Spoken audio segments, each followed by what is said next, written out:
উপকূলের মানুষদের জীবন সংগ্রাম, বেঁচে থাকার লড়াই আর জীবন প্রবাহ নিয়ে লেখা নাটক নোনা জলের কান্না। এই নাটকটিরই প্রদর্শনী হলো বাগেরহাটের এসিলাহা মিলনায়তনে। বাঁধন উন্নয়ন সংস্থা ও অ্যাকশন এইডের সহযোগিতায় প্রদর্শিত হয় নাটকটি।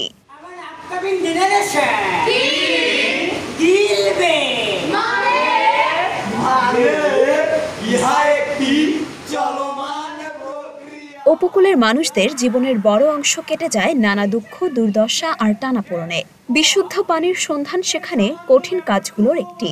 নিরাপদ পানির অভাবে ভুগতে হয় তাদের, যার প্রভাব পড়ে শারীরিক আর মানসিক স্বাস্থ্যে। উপকূলের মানুষের জীবন সংগ্রামের এই দিকটি উঠে এসেছে নোনা জলের কান্না নাটকে। এছাড়াও জলবায়ু পরিবর্তন এবং এর প্রভাব থেকে মুক্তি পেতে বিকল্প আবাসন ও কর্মসংস্থানের তৈরি, জেন্ডার সংবেদনশীল সরকারি সেবা নিশ্চিত করা এবং যেকোনো দুর্যোগ যেমন ঝড়, বন্যা, খরা, নদী ভাঙন রোধ করার উপায় সহ বিভিন্ন বিষয় সুচারুরূপে নাটকটির মাধ্যমে উপস্থাপন করেন শিল্পীরা।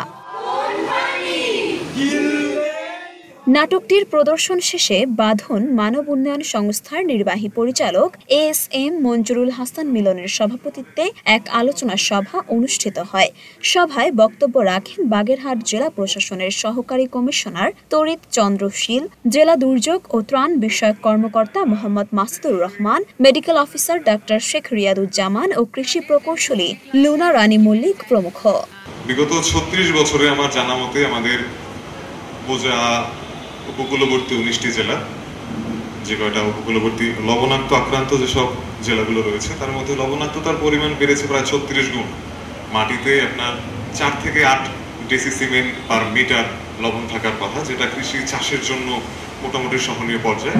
সেখানে আমাদের 4 গুণ, প্রায় 16 থেকে 28 ডেসিসিমেন্ট পার মিটার লবণাক্ততা রয়েছে এবং এটা গত 30, 40, 50 বছর ধরে ক্রম বেড়ে যাচ্ছে, যেটা আমরা নিয়ন্ত্রণ করতে পারছি না জলবায়ু পরিবর্তন জনিত কারণে। গ্লোবাল ওয়ার্মিং বলেন বা এনভায়রনমেন্টাল চেঞ্জ বলেন, স্যালানিটি বেড়ে গেছে অলরেডি। সব জায়গায় যতটুকু স্যালানিটি থাকার কথা আরও বেড়ে গেছে। সো এইটাকে কমানো তো এই মুহূর্তে সম্ভব না। আমাদেরকে একটা অল্টারনেট ওয়ে খুঁজে বের করতে হবে, যে যেন আমরা খাবার পানি এবং দৈনন্দিন জীবনে ব্যবহার্য পানি লবণাক্ত ছাড়া যদি অন্য কোনো ওয়ে বের করা যায় সেটা হচ্ছে বেটার। নোনা জল আমাদের লাগবেই, এই জন্য আমরা একটা জোন করতে পারি, একটা নোনা জলের জোন, একটা মিঠা জলের জোন। আমরা 100 বিঘা থাকলেও আমাদের নোনা জল থাকবে 100 বিঘায়, 100 বিঘা থাকলেও আমাদের মিঠা জল থাকবে। তাহলে মিঠা পানি এলাকায় নোনা জল ঢুকবে না। এই এলাকায় এই ধরনের একটা দাবি তুলতে হবে অ্যাক্টিভিস্টরা তোমাদেরকে, তাহলে আমরা আরো সমৃদ্ধশালী হব। মরিয়ম মিম, ঢাকা পোস্ট।